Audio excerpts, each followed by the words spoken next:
So the next section we are going to discuss is IELTS speaking. Speaking is of the least time duration. It is from 11 to 14 minutes only.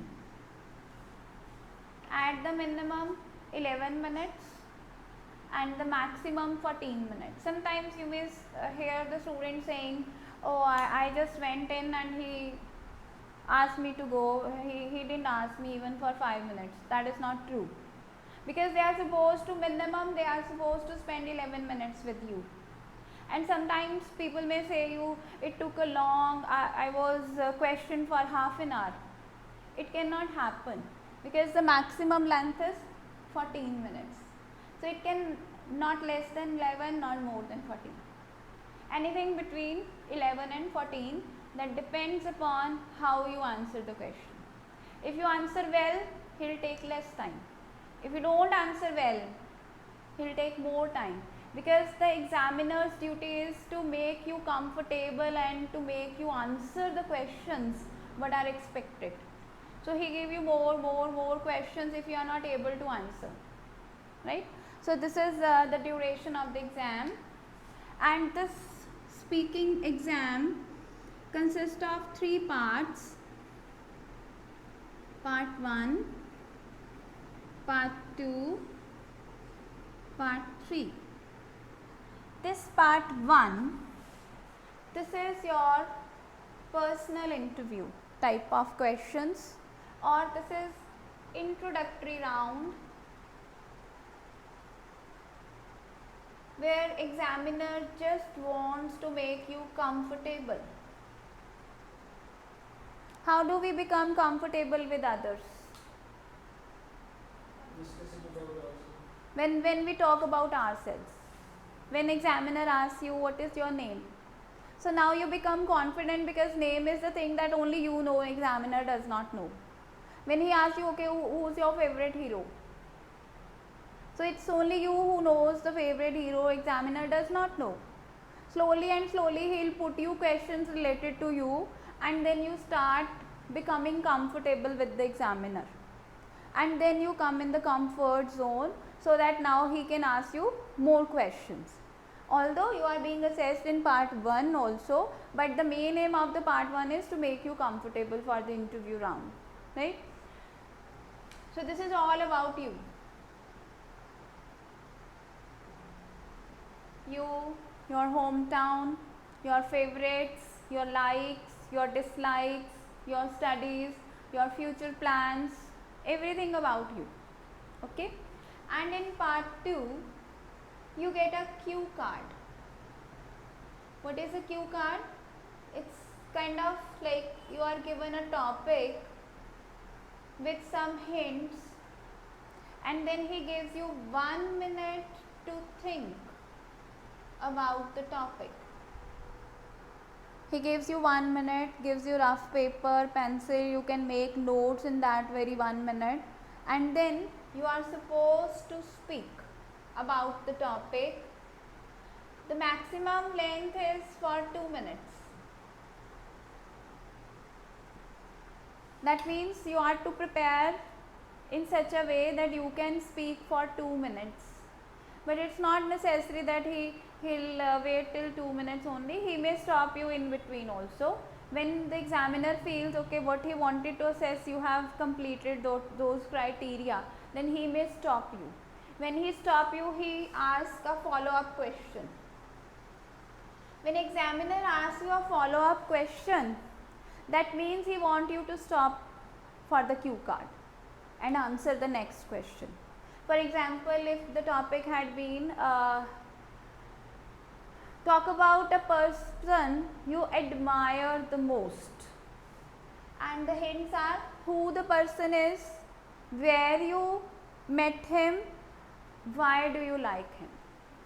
Okay, so the question is the person you admire the most.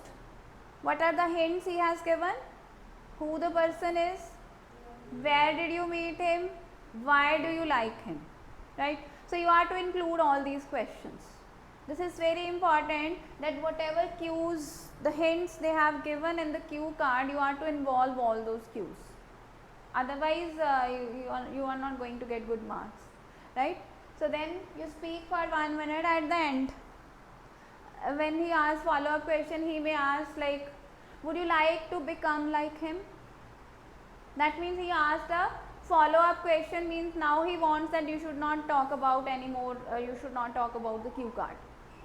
Okay, so then after the cue card, part 3 starts, where he will ask questions which are sort of two-way discussion.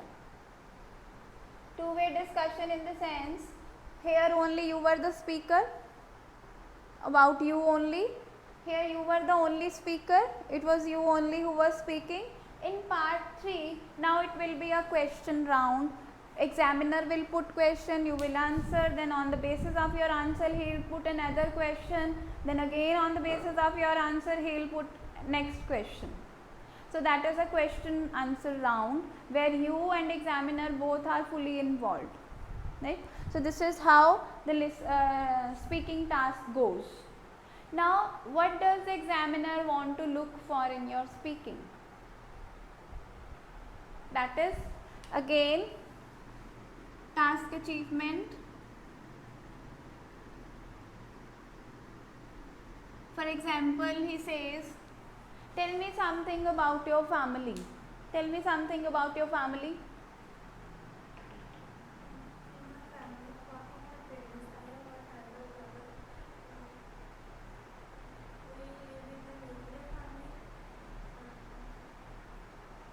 Tell me something about your family.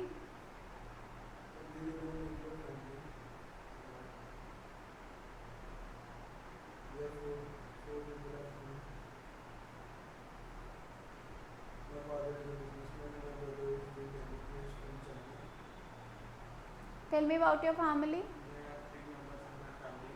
My mother, my brother and me. My mother is a teacher and my younger brother is completing 10th standard in CBSE board, and I am also. So all of you have talked about your family. Assess yourself. Where did you make any mistake? Was your task response okay? It was not okay because you started with apart from my parents. What is family? Family comes with parents, right?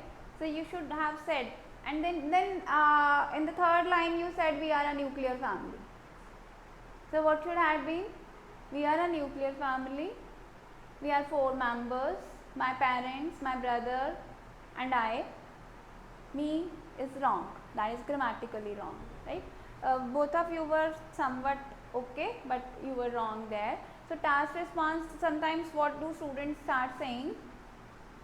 Well, I belong to a nuclear family, my father is a doctor, I have many friends, my best friend is doing engineering. Now what is wrong? Yes.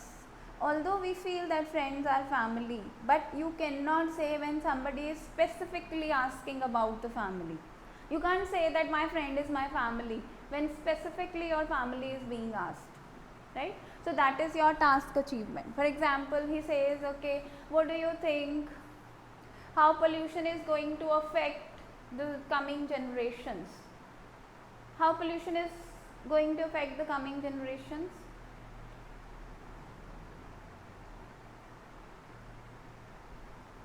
How pollution is going to affect the coming generation?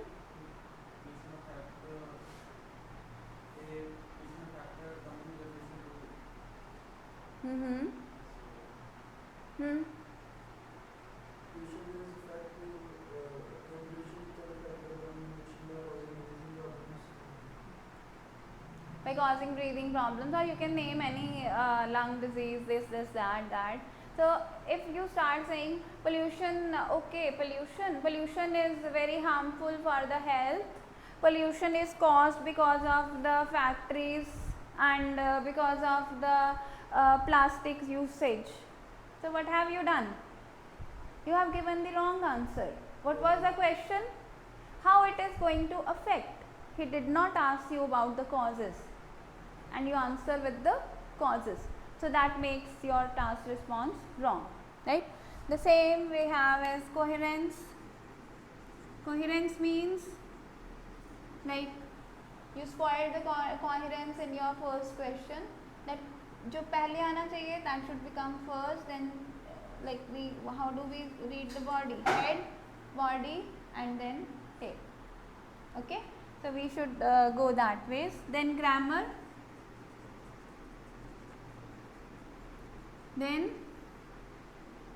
lexical resources. You should be able to use different words, synonyms, antonyms, one word substituents, right? So these are the main 4 criteria that the examiner look for.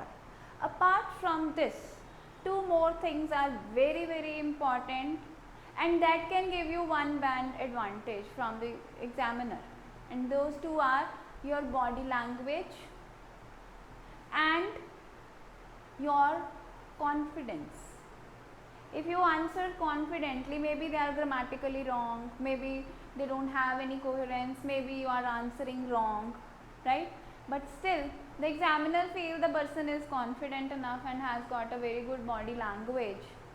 That means he is going to give you advantage of 1 band extra. If you are a 5 bander, examiner will assess you as a 6 bander. If you are a 6 bander, he will give you 7 bands. If you are a 7 bander, he may give you 8 bands, but he will never give you 9 bands, right? So 6 to 7, if you want to jump, so you have to work on 2 things.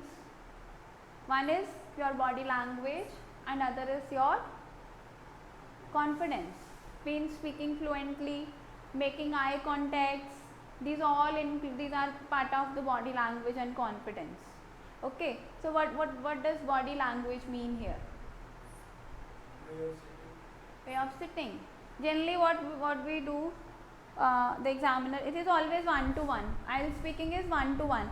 Examiner is sitting, you are coming from the door and you don't knock or you don't ask, may I come in? You straightforwardly come in, and the problem is that most of the times everybody, they seek chair. Without saying the examiner, please sit down, you start sitting on the chair, because your whole concentration is okay, मैं बैठूं, answer दूं और भागूं. That nervousness causes the body language problem. Okay, so you sit and you start shaking your pen, you start shaking your legs, you start keeping your hand in your mouth. Girls, they start curling their hair, they start playing with their handkerchief or the dupatta. So that all shows that you are nervous. These body languages are very important. If you are making any unnecessary movement of the body, the examiner immediately comes to know that you are not confident.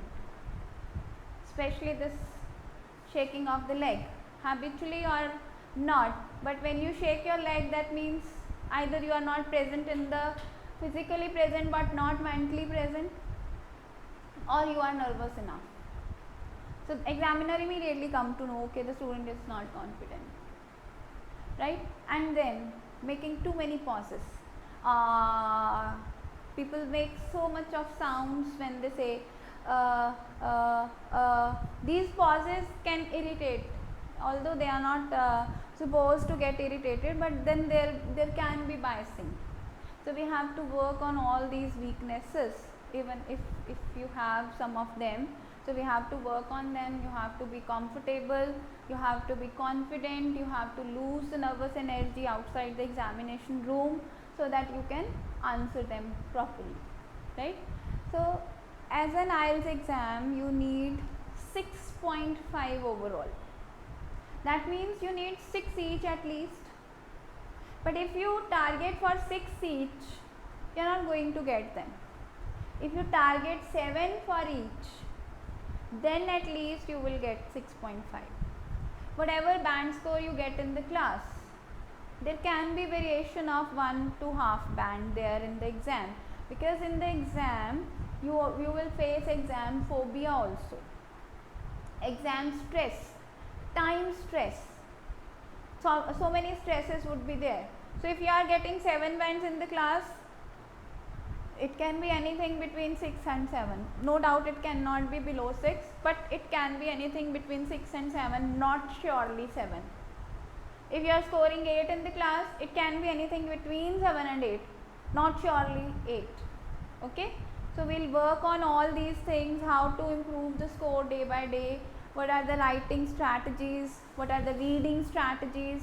This all we are going to discuss in our coming classes. Okay.